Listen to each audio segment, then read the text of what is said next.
Welcome to part 5 of what makes a great horror game, and yes, I'm aware this video is shorter than the rest. There's a reason for that. I talk about at the end of this video, but let's go through the scripted part first. So let's jump into it, shall we? Collectively, I said those 5 features. Oh, but this is part 5 of a long series, so if you haven't watched the videos yet, click up there in the eye to watch the previous episodes, because it's going to make a lot more sense, because I'm kind of concluding in this video and then going on to part 2 of a much bigger part. So yeah, that's the point. Collectively, I said these are the 5 things that I believe make a great horror game. And I think that's true. I believe it makes a game successfully scary, effective, and memorable by having these features in it. Of course, your idea of horror could be completely different from mine, and you know what? That's fine. That's completely fine. Everyone has their own horror. I love mannequins. You may hate them. I mean, I love to hate them. I hate to love them. I don't know. Mannequins are a good kind of horror for me. You may not like mannequins in your horror. That's perfectly fine. And if you disagree with me, let me know. I love horror. If it isn't clear, I'm making this big, long series on horror because I love horror. And what is your horror trope? Tell me that.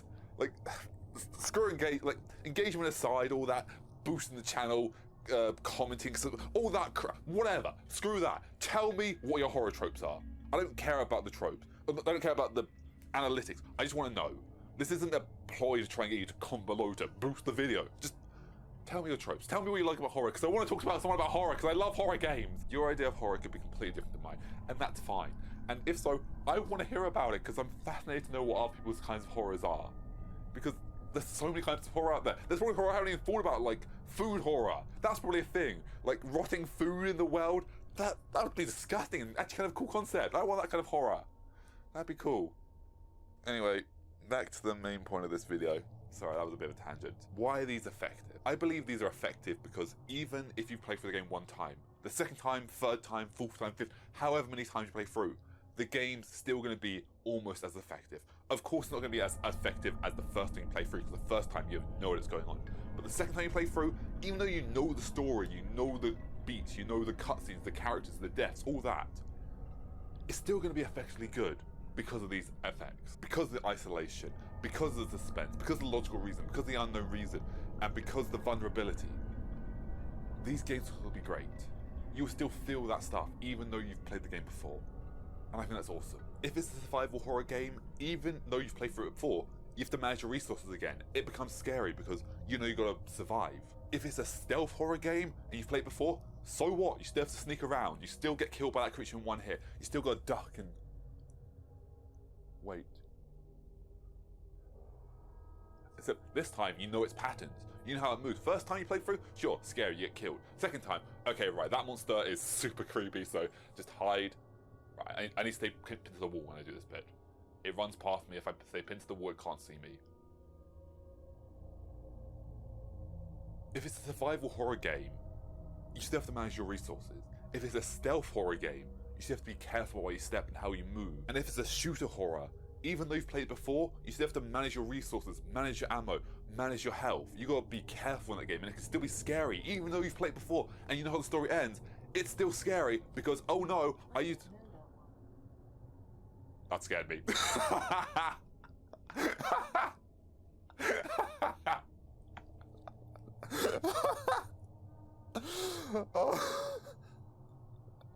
You know what's really funny?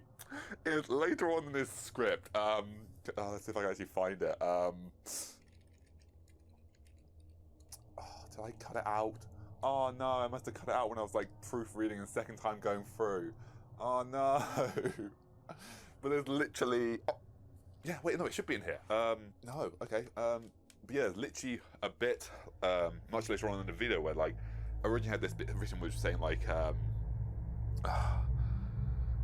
can't remember what it was, but it was something like, I was talking about jump scares, and I say blah blah blah blah, and then my Alexa activates. I'm like, oh, I just got jump scared by my Alexa, which is funny because it's out of the script now, but it just actually happened. That's amusing. Anyway, where were we? Yes, survival games. Just horror in general. Even if you've played through it once before, the second time you play through, if you implement these 5 features, the game's still scary. However, beyond these 5 factors, I believe there is one more absolutely crucial factor to any game in general. In horror, it's so crucial, I admit.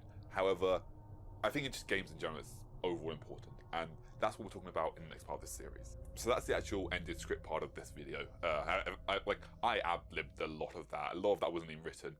But I just want to take this bit at the end to actually talk about you guys, talk to you guys. Because, so yeah, this is a shorter video because I am pushing myself way too hard. I'm still going to try and get the videos out on time. However, I needed a few days break. Originally, the plan was I was going to finish writing this at the start of September, proofread it, and then start editing it during September. However, at the start of September, I got sick. And by the time, I mean, I'm still not better. I don't know what this is. I've overworked myself. I've strained myself. I've put myself hard with everything. I don't give myself breaks. I just keep going until I collapse. In some cases, literally. In fact, here's some actual footage, if I have it, of me passing out on camera because I pushed myself too hard. Don't know if it's here. Is it here? Did I delete the footage? I don't know. But yeah, I push myself way too hard sometimes, and I just literally black out because of it. So I wanted to make this short video so I could have a few days just to relax. I'm not going to be relaxing. Obviously, I'm going to be getting part 6 done, but I cannot do that in 3 days. I have got a very busy week ahead of me when working almost every day. In fact, I am working every day up to that point. Originally, what would have happened was part 4 went up. As of recording this, part 4 went up today, which is the 10th. Yeah, the 10th. So part 5, which would have been the next video, would have gone up. Originally, this whole video part was part of part 4. However, part 5 would have gone up on the 13th. However, I need a break, and I'm going to put it up on the 16th. That way it gives me almost a week to do it. Because originally that was the plan. Originally, this whole series was meant to be a 4-part video. Literally, I've got written here. However, beyond the 5 things, there is one more absolute crucial thing to not just horror games, but games in general, that is required to really elevate the game to a new level. And that is what I'm talking about in part 2 of this series. This whole, the entire previous part was supposed to be one part. It would have been like an hour and a half long, maybe even longer. And it's just, I would not have been able to get that done. It was meant to be like 1 video a week. Yeah, I ended up breaking it up into so many parts because I had a choice. It was either release one massive video, like, I don't want to go in this now. I don't want to talk about it in another video because this is covering a topic I want to talk about. But it's doing what I want while also entertaining the audience, while also appealing to YouTube's system. Because, like it or not, truth is, like, as a creator on this platform, I have to bend the knee to YouTube. There is a lot of stuff on this platform I have to do that, whether I want to or not, I kind of have to in order to grow. I'm never gonna throw my audience under the bus. However, I know that I have to sometimes do stuff I don't want to do on this platform to grow. I had a choice. It was either upload 1 video a week for over October. Like originally, what the plan was like final video part 4 on Halloween, then a week 4, have 4 parts in a long thing. But this is a massive long video. I didn't realize how long it was going to be. So yeah, instead I broke up into lots of parts. It's going to be a long series. That I think that was the better thing. So it's either work on 1 video and maybe, like, honestly, the length of these videos, if I'd done all this in one, it would have been 1 video probably this month, and then part 2 would have come in November, and then part 3 would be December, and then by the time I'd finished talking about horror, it would have been January, which, not really the best thing. But by doing this, I'm appealing to the YouTube algorithm, which, like I said, I don't want to have to do that. I just want to upload for fun. I want to be able to upload whatever I want, whenever I want, but I can't. I have to bend that knee and appease the YouTube system because that's the only way to grow on this platform. Which is actually why I'm legitimately asking people to, like, well, no one's actually watching these videos. I'm aware of that. That's the reality. There's so much on the platform now that no one. I mean, I'm a nothing creator. Let's be honest. I am nothing. I've got 5 subscribers on this channel, I think. Which you guys, thanks. You guys. That's not really. Thanks. No, seriously, you 5 people. Thank you. I really hope you enjoy my content. That's why I'm doing this. That's why I'm doing this series. That's why I make the videos that I want, and if you enjoy those, it's awesome. I want to make a like-minded community on this platform because, I don't know, I've got a whiteboard over there full of ideas that I want to talk about, and if you like that sort of stuff, this channel's called Overthinking Media because I just like to overthink media. And if you subscribe to this channel, chances are you like overthinking media. That's the whole point of it. That's just fun to me. I enjoy that stuff. So that's why I ask people to subscribe. If you're watching this point of the video, you've enjoyed this video, and you probably want to see more, so that's why I'm asking people. Like, subscribers don't mean anything anymore. they haven't meant things for, like 2017, 2016. Subscribe stopped meaning anything back then. People just ask them because they want that big fancy number. It doesn't mean anything.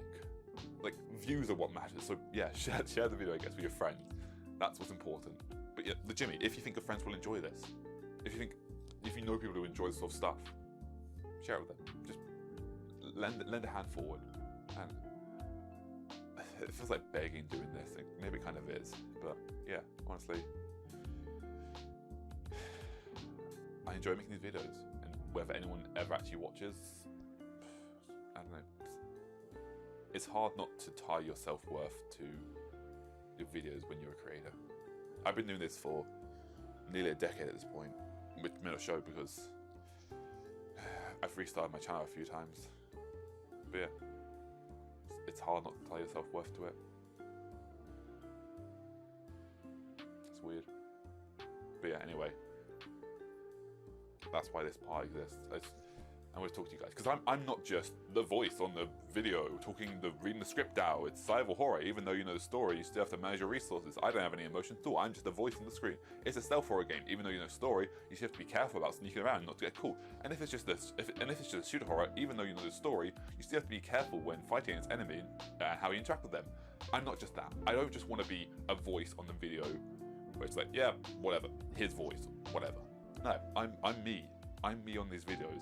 That's why I always wanted my face in the videos because legitimately, like, without me in the video, like, no matter how expressive my arms are, if you can't see them. However, beyond these 5 things, there's one more absolutely crucial thing that not just horror games, but in games in general. Like, you can't see it, but I'm flailing my arms around back down here. That's the problem. Anyway, thanks for watching. The next video will be up soon. I just need a few more days for it. Thanks for watching. If you did enjoy this, hit those buttons down below, you know what to do. Thanks. I'll see you in the next part. Bye.